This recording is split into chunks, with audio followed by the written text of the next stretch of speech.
Thank you for joining me for the Membership Renewal Messaging During a Crisis Mini-Meminar. These seminars are educational experiences for membership professionals or those that are responsible for membership programs or running programs at businesses or organizations. This session will last around 30 minutes. Like I said, maybe 20, 25 minutes of presentation. Hopefully we'll get some time at the end for some questions and answers.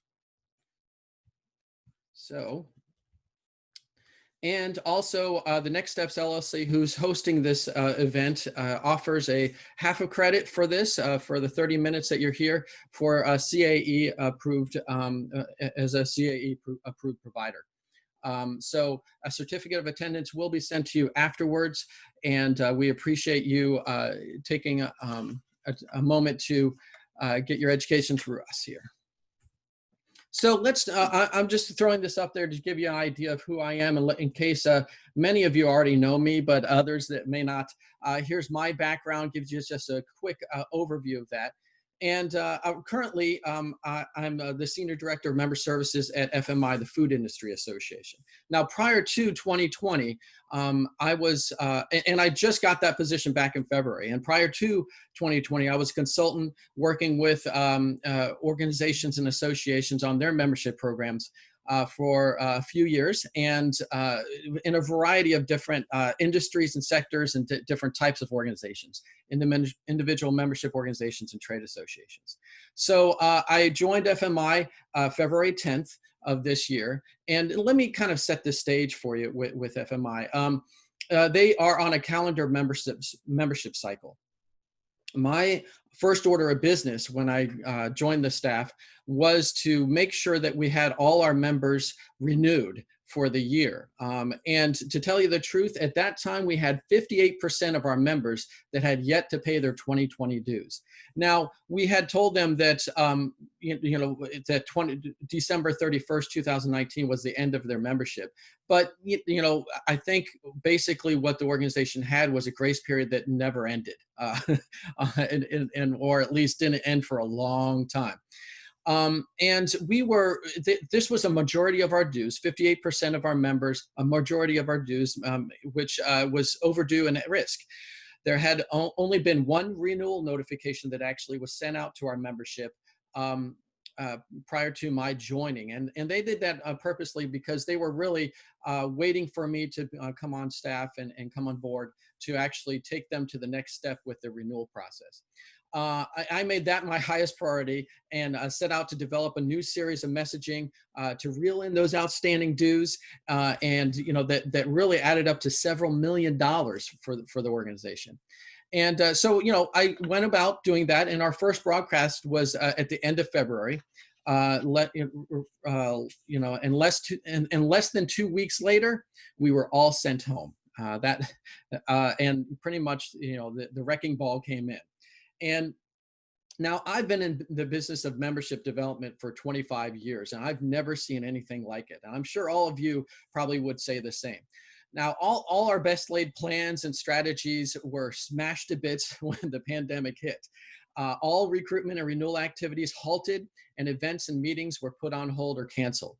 Now, once the dust did settle, started to settle around mid-April, we reassessed and cautiously ventured into communicating with our members again. Now, what would we say?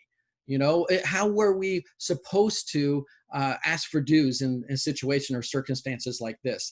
Would it hurt our brand by asking? Would they look poorly on us because we're asking for money during this very difficult time, especially when the market dropped so swiftly and so dramatically? And uncertainty was kind of the word of the day, was trending, and members turned to us for certainty, right? And as they should for any association. Now, our industry actually was better off than most, but our members, which are grocery retailers, wholesale distributors, and product suppliers, they were dealing with like nonstop madness at this time. For weeks, they were dealing with this. It was like a perfect storm of panic buying. The policies and procedures were changing to accommodate like circumstances like social distancing. They were procuring PPE, personal protective equipment. They were putting up plexiglass shields in their stores. And again, a lot of signage about social distancing, even stuff all over the floors, one-way aisles, occupancy restrictions. And the demand was much higher than the supply could keep up with. And so there was a lot of chaos going on there. So when the storm came, our members looked to us to help them through this chaos. And it really, to protect them, to keep them moving forward. And I use the picture of an umbrella. That's what I kind of picture it as. The storm has come, you have this umbrella, and it keeps you going, keeps you dry, kind of at least protects you a bit while you're getting through the storm. Now, I've always viewed trade associations as a sort of insurance policy, right? Members buy into your membership and invest in it by paying dues, which you could call premiums in an insurance policy. And they do it year after year, right? Well, COVID-19 ended up being the incident that we needed to pay out on those dues and actually fill their claim. And so that's just the mindset that I have, is that our members really rely on us and they're looking to us to help them. And so I heard members saying it in a matter of words. Okay, there was in kind of the thought there, or as sitting there in the member's shoes. I've been a loyal member for years with your organization. Now I need you to step up and help me through these difficult times. So that's the way that I perceived it. And they're asking questions like, what are you doing to help me today? How will you help me weather the storm that we're in right now? So I sat down and to try to put into words the answers to those questions while making sure our organization moved forward as well and kept our dues revenue flowing and strong. Because again, and as many of you deal with, dues is the lion's share of the revenue that organizations have. And for FMI, it was a large part of that. So let's look at the timeline really quick. Again, January 31st was the expiration day. They used the quotation marks there for all our memberships. Again, December 31st really was the expiration date. They sent out renewal notices saying, we need the payment by January 31st. Basically, a kind of a grace period there. I started on February 10th. And then our third notice was sent out on the 27th of February. Now, my highest priority was to have all memberships renewed as soon as possible, obviously. After looking at the data from 2019, I gave us until the end of June, the second quarter, halfway through the year, to get all renewals in, because it was quite a few. Like I said, 58% were sitting outstanding.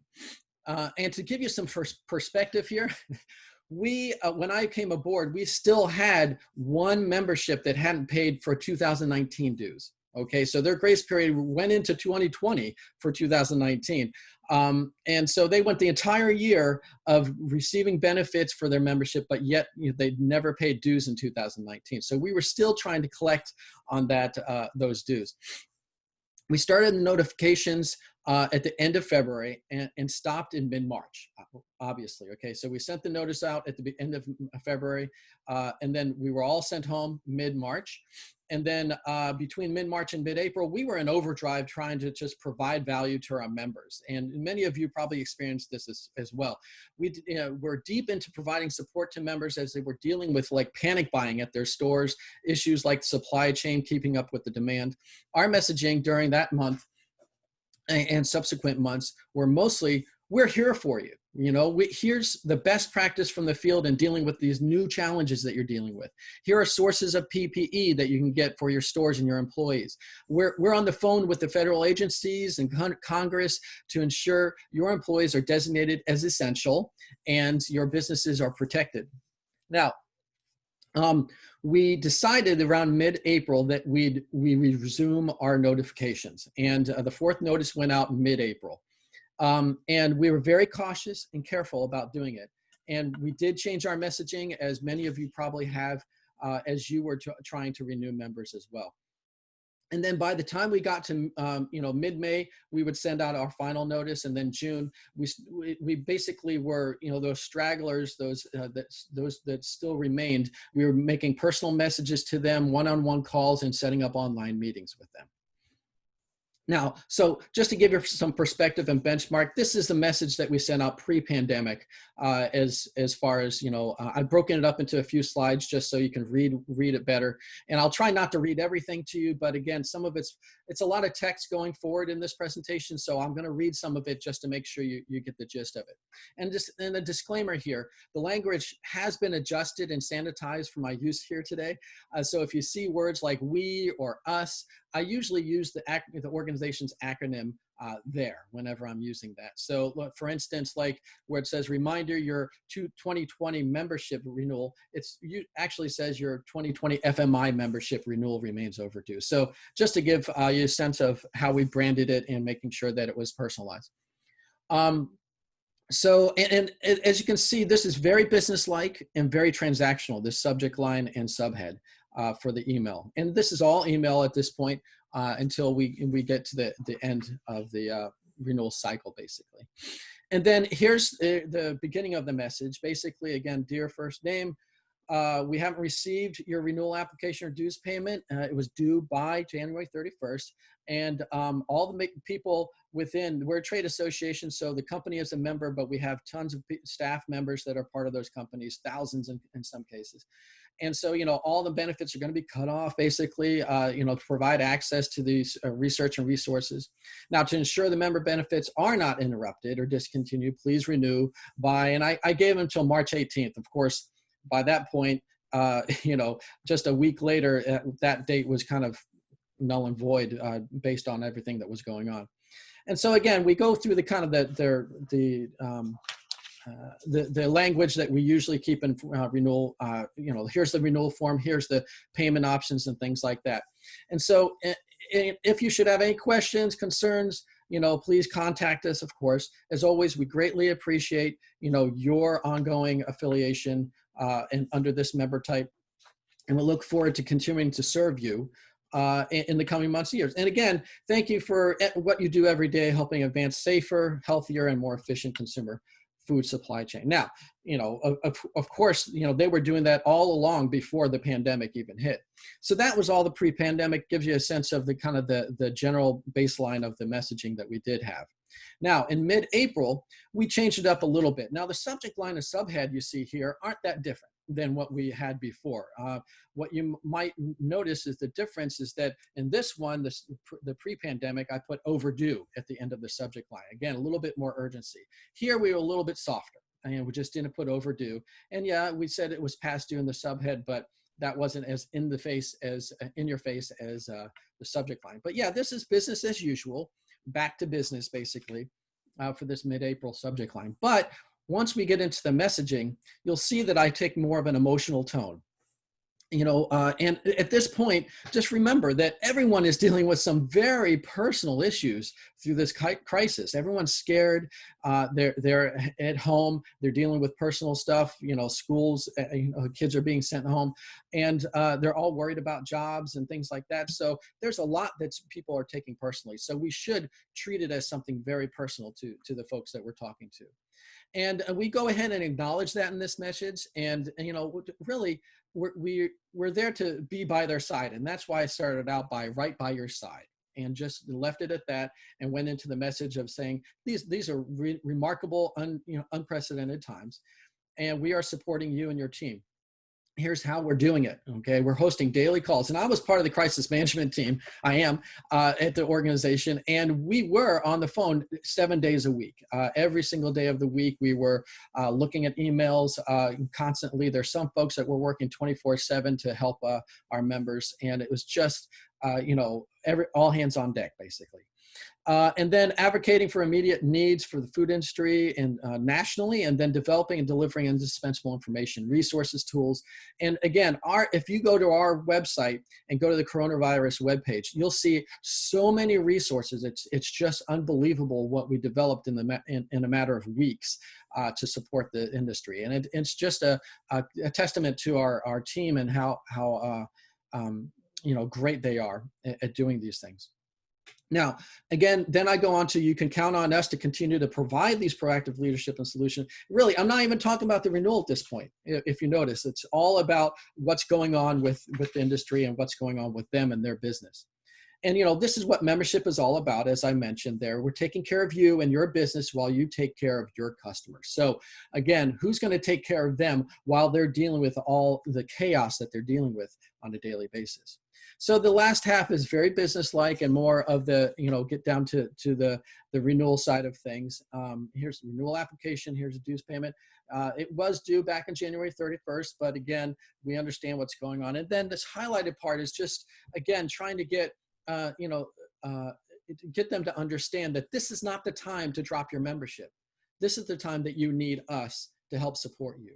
More than ever before, we thank you for your work every day in helping advance a safer, healthier, more efficient consumer food. So again, it's more about this is the time that you should be keeping your membership rather than the time to drop it. So what happened? Well, we kind of ran into a crisis within a crisis. And we started realizing that we weren't getting any payments in for dues. And we were starting to worry that people were just deciding not to pay their dues or that they were in trouble. And so we were, and again, we're talking millions of dollars here. So we're very worried. We followed up with those that said that they were sending in checks and had responded to our initial messaging. And they said the check was in the mail. And so we trust that, of course. And we started getting replies from our following up on that. They said, well, no, we sent it. Here's the check number. Here's a copy of the check. And we're like, okay, this is a problem now because, we noticed the drop in payments and started, by asking our accounting department about those process changes, in going home and not working from the office. And so that's when our hunt began for the checks and trying to figure out where are these payments. We discovered that the mail delivery was very inconsistent and due to the closing of the building. And ultimately, we found out that mail was placed in the wrong box in the mailroom. Again, because there's people that aren't there, they do what they can to make do. And so we ended up with 16 payments that showed up in our mailbox that were up to 45 days, past and postmark. And so, and again, some of those were six-figure checks that we were really counting on. So it was very disturbing, and we tried to figure out, well, what can we do? And so obviously we changed our processes and we tried to figure out how to make sure that doesn't continue to happen. But here's how I used this situation to our advantage. Those that were truly outstanding and we had not heard from, did not express that they had sent a payment and had not decided to renew yet, right? Or we really don't know what's going on. I sent them a message basically that said, we had issues with receiving payments and wanted to check in with you. And I sent it to both the primary contact and the billing contact. Now, here's the message that, basically the subject line was alert, mail delivery interruptions. And so then we went through and just said, look, this is the situation. We had an issue with, receiving our mail. We're, investigating this with the U.S. Postal Service. Now, if you send us your 2020 membership renewal dues payment, please let us know immediately, as we are investigating this issue with the Postal Service, and we'll need to make them aware of any and all mail pieces that remain unaccounted for. Now, if you have not sent us your 2020 membership renewal dues payment, please contact us to let us know whether we can expect payment in the coming days. Of course, again, this is basically me saying, hey, if you send us a payment, let us know. And then at least we can know that one's going to be, coming in, and we can count on it.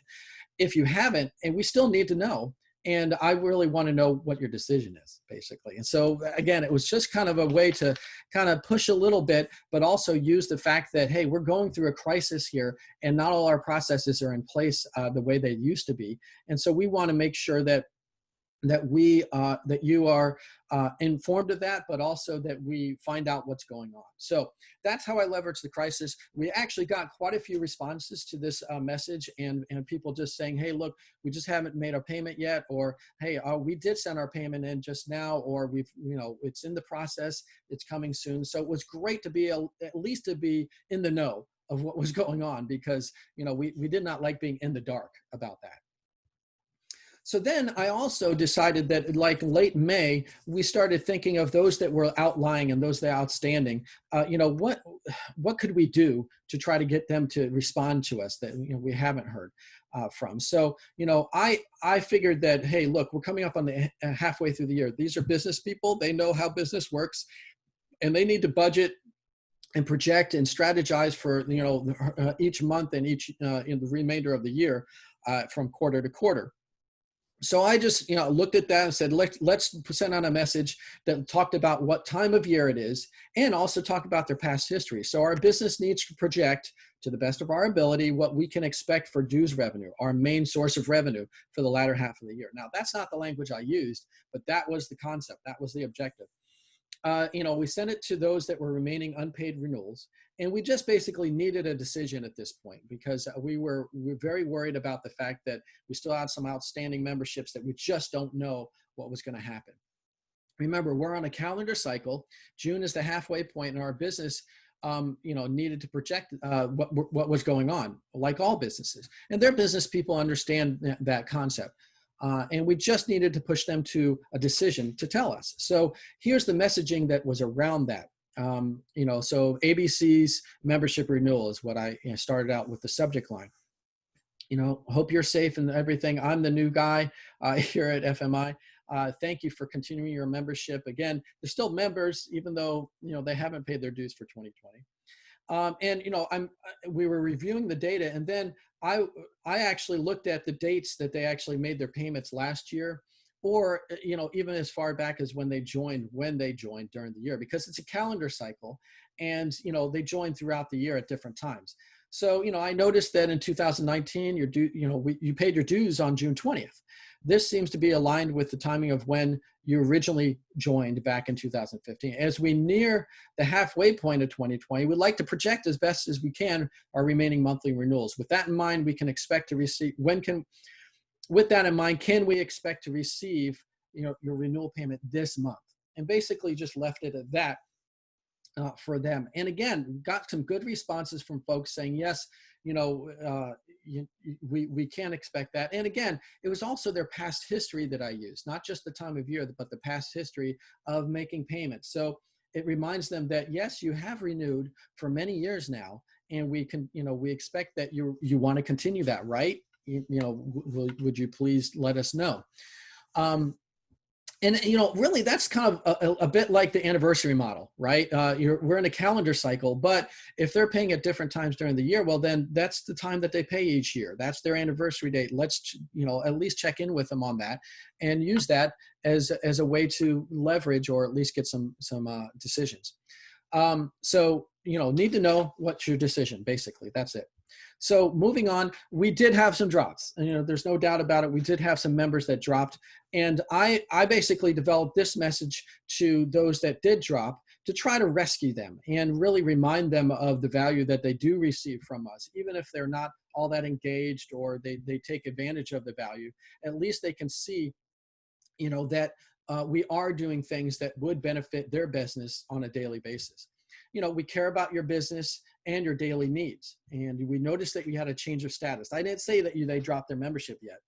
I say that you changed the status from active to inactive. And then these embedded link, basically, I just want to make sure it's kind of like what I put in the previous message about, hey, we've been doing these daily calls. We've been working for you and your workers at the federal level to make sure they're essential and that they're protected and that there's daycare for them. We also work to make sure that the trucks are still moving and are not restricted to getting the food to your stores to make sure that you keep your community fed. But also just, show the love, show the, the value and the relevance to make sure they get to their attention and, what they will be missing if they truly do drop their membership. And, also to acknowledge that we heard you, that you're saying that you're dropping your membership. It's a good acknowledgement of that. And then this is the remaining part of it. Again, trying to talk to them about their loyalty, about the connections they may be losing, this, basically, give them the sense that they will be disconnected and isolated from the industry without this membership. And talk about member sense, their original join date there, the longevity. They have a streak that they may not want to break or interrupt. Some feel shame around that. And so we want to kind of tap into that a little bit and show them that they actually used and were engaged in their membership, cutting off members of their team from these benefits. But also kind of what at the end there, what, if anything, I can do. reconsider your decision. Basically, I'm keeping the negotiations open, hopefully. Hey, if you want to delay your payment, that's okay with us. If you want different payment options, maybe an installment plan, okay, I'm fine with that. Even if you are asking if you could freeze your membership, at least we know that you're still on board with us. And so, any doubts in their minds, I want to hear about it. Right up front. So, and we did get, I did get some responses to that from the few that did drop in, and not all of them, but for a good number. And again, to me, it's just if I get some response, then we're doing something good. So that's pretty much all the messaging that I have to share. But as just to give you a sense of the results, on March 3rd, like I said, we had 58% unpaid outstanding renewals, which added up to $7 million worth that was at risk of dues revenue. And by the end of June, we were down to 6% unpaid outstanding renewals, and about half of those have already promised and said that the payments are on their way. And that's less than a couple $100,000 that's outstanding to us. So we made great progress. Hopefully what I shared here, was helpful to you and your progress and making sure your membership grows. I do want to mention that we do have recordings of other Meminars that are archived at meminars.com and on the Business and Membership website, if you want to go looking at those. We do have next week a meeting of membership minds that we do every other week usually. Usually sometimes it's intermittent, but it's on Tuesday. It's a week from today at the same time, 12:30 p.m. It's a 30 to 45-minute open discussion facilitated by myself and Scott Ozer from Scott Ozer Associates. And there's no registration, no cost. You just need to be on the list to get the Zoom meeting details. We're just not going to advertise those because of all the type of spam activity and hacking that's happening these days. And again, I mentioned the businessandmembership.com. It's a great website with lots of resources, archived recordings. There's tools and resources and a huge library of links for if you want to learn more about membership development, regardless of the sector or business industry. It's a great place for you to do that. And I'm constantly updating it and putting more information in their blog posts, whatever resources I can find that I can share. It's all around membership development and for membership professionals. So, and there is a membership there if you want to join, of course. It's a professional membership for membership professionals, we call it. So there we go. So we're at Q&A. Here's my contact information. I can, respond to you, around before and after business hours, usually at this contact information. But if you do have some questions, I'm going to open the chat for the first time and see if there's any questions that may have occurred here. If not, feel free to unmute yourself and you can just ask away. And thanks for everyone for joining if you have to leave. I really appreciate you taking time out of your busy schedule during the crisis to spend some time with us. This was really useful today, Dan. I want to thank you. Thanks, Renee. Good to see you. We talked about this, I know, in the past, and yes, I am juggling. Yes. And some of the wording, I'm not gonna lie to you, I'm plagiarizing some of it. I expected starting that. Today. Right? Because it's always good to hear fresh content, get an idea how to tweak a word. I mean, it's so easy to use the same old, don't fix what's, if it ain't broke, don't fix it. That's right. Right. But yes. Honestly, and that thing with the U.S. Post, that's been happening to us. Oh, yeah? Okay. Oh, yeah. Yeah. There are some days, there's days of nothing, and then all of a sudden, whack, right? Right. Well, again, the wrecking ball came in, and they wrecked the Postal Service and all our processes and procedures as far as that infrastructure that kind of supports the business. So it's just and we really didn't realize that until we started thinking, where are these payments? And it's pretty scary when that happens. Oh no, absolutely, and on top of all of that, we're having a sorting issue.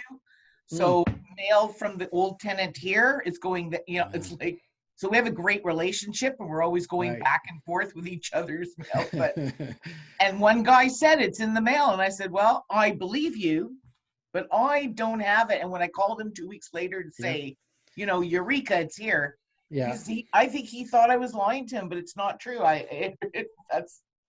Yeah, again, it's just like I said, it was very much. I always think of it as a wrecking ball because basically everything is scattered everywhere, and it still may be intact. You just have to kind of piece it back together and try to figure out. Well, Mm, now, and that's what they call the new normal. It's like, how do we operate now, knowing that all these different things have happened, and we're still, still having to work from home, but the mail's coming to the building. What do we do? And so. yeah. So it is, and in our meeting of membership minds, there's a lot of talk about the fact that they lost communications with their members because they don't have their home addresses, and that's where everyone was sent, is home. And so how do you communicate with folks that that you can't contact? It's very difficult. So yeah, I'm hoping that what I provided today actually was helpful, and at least gives you kind of the content part of it, as far as I'll this. let you know, I promise. Yeah, please feel free to use it and send me, again, like I expected everyone to steal what I have if they like it. And hopefully it's as effective for them as it was for us. Um, but I really appreciate you and everyone else joining me today. If there's other questions, feel free to chat or unmute yourself, and I will be happy to answer those. And Renee, we'll be talking soon again, I'm sure. Absolutely. Thank you so much. I Sure. have to go. We just brought in a whole bunch of new members, so I have a lot of paperwork now and phone calls. So Well, thanks so much. Lovely meeting congratulations, everybody. and I'll let you get to it. Okay. You All have a right. good day. Thanks. You too.